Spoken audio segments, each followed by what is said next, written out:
Cette fois-ci, je vais entrer un peu plus dans la profondeur. Le titre de cette vidéo, c'est Congo intouchable. Le royaume Congo intouchable. Écoutez, ceci était la parole de Simon Kimbangu. Oui, de mon ancêtre, de mon prédécesseur. Un homme fort qui a marqué l'histoire de mon peuple. Et que je ne peux pas oublier. Surtout pas. Mais au contraire, je suis là pour continuer son œuvre.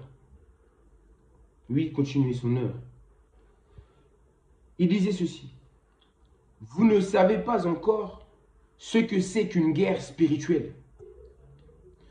Quand les peuples du Congo, il ne dit pas la race noire, il dit quand les peuples du Congo, du grand royaume Congo,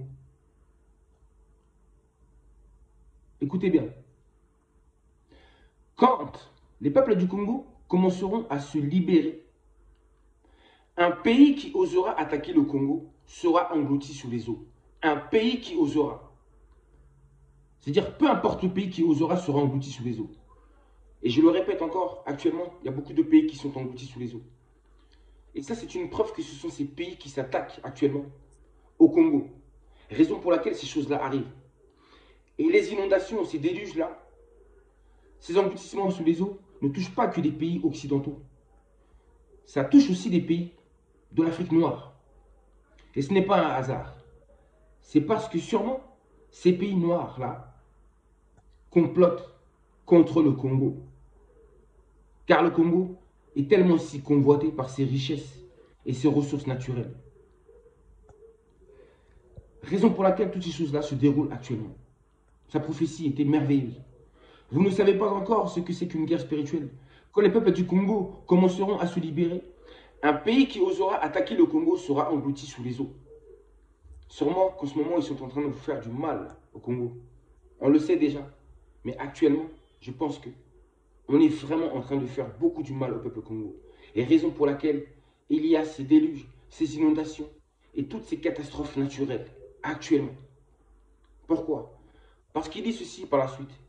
Vous ne connaissez pas encore la puissance de ceux qui sont envoyés par le Père Tout-Puissant.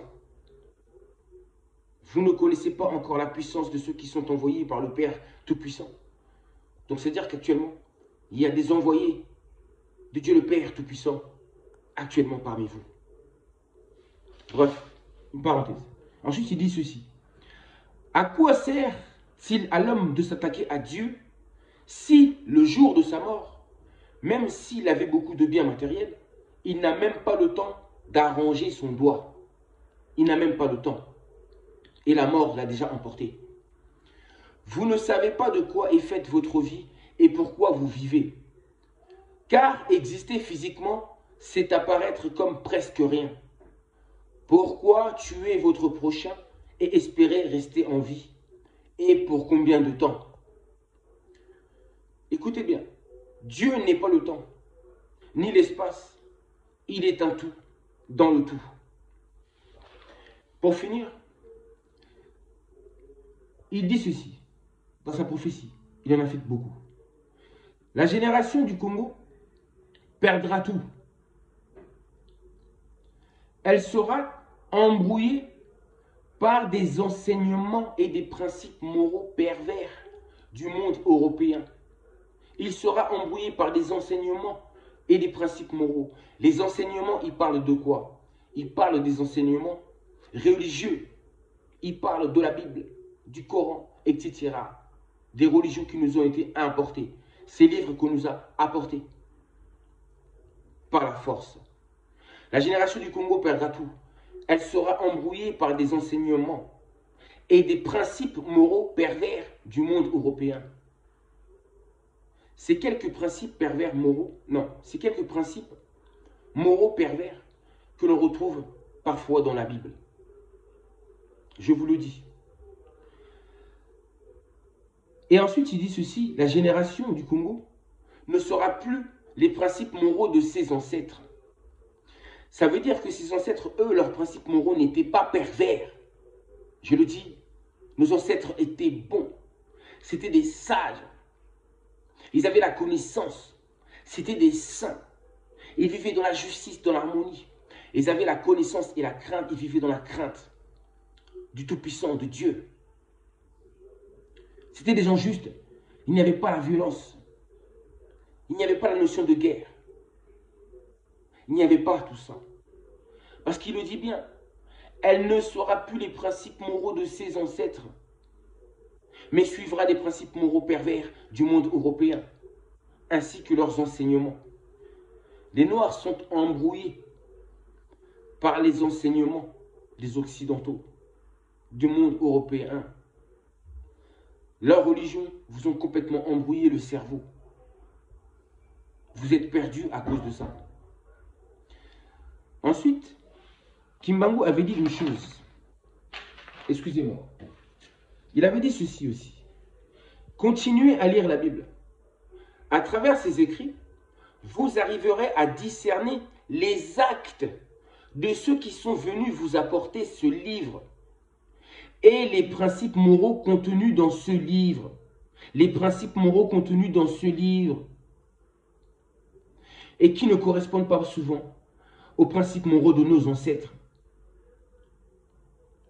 Il y a des pratiques, des rituels qui sont recommandés dans la Bible ou qui sont décrits dans la Bible qui ne correspondent pas à ceux de nos ancêtres. La manière de vivre et de faire qui ne correspondent pas. Même s'il y a des similitudes pour certains trucs, c'est dont je parlerai lors de la vidéo prochaine. Continuez à lire la Bible. À travers ces écrits, vous arriverez à discerner les actes de ceux qui sont venus vous apporter ce livre et les principes moraux contenus dans ce livre. Il faut qu'un voleur soit attrapé avec l'objet qu'il a volé. Donc, quel est l'objet qu'ils nous ont volé? C'est ça que je vais vous expliquer lors de la vidéo prochaine. Quel est l'objet qu'ils nous ont volé? La Bible, ces livres-là ne nous appartiennent pas. Donc, ils n'ont pas pu nous voler la Bible en elle-même ou le Coran en lui-même. Mais plutôt, ils nous ont volé d'autres choses qui se trouvent dans ce livre-là. Des choses qui nous ont volées. Et ce sont ces choses-là que, quand l'homme noir lit la Bible, le Coran ou la Torah, il a l'impression de se voir devant un miroir. Il a l'impression que des fois, ça lui parle. Raison pour laquelle les Noirs lisent ces livres-là et qui suivent ces religions-là. Parce que quelque part dans ces livres-là, ils se retrouvent là-dedans. Et justement, ils se retrouvent à travers ces choses qui se trouvent dans ces livres-là, qui leur appartiennent, mais qui ont été blanchis quelque part. Pour que l'homme noir ne sache pas qu'en réalité, ça lui appartient, cette partie-là, avec laquelle il se retrouve. Ça lui parle. Il y a une partie de la Bible qui parle à l'homme noir. Il y a une partie du Coran qui parle à l'homme noir. Mais c'est cette partie-là, justement, je pense que c'est ça que nous a volé. C'est ça l'objet volé. Je vous en parlerai mieux et plus précisément lors des prochaines vidéos à venir. En tout cas, le message à travers cette vidéo, c'est que le Congo est intouchable, indestructible. On peut tout faire contre le Congo, on n'y arrivera jamais. Je n'arrête pas de le dire, je le dis, c'est la résurrection du Congo, le royaume Congo. Bientôt, ce sera la libération et l'indépendance du Congo. C'est le Congo qui obtiendra en premier l'indépendance véritable, la libération véritable. Parce que vous avez vu, par exemple, le Mali, le Niger, tout ça, ce n'est pas encore l'indépendance véritable. Burkina Faso, ce n'est pas encore l'indépendance véritable. Mais l'indépendance véritable viendra du Tout-Puissant. Oui, du Créateur Tout-Puissant.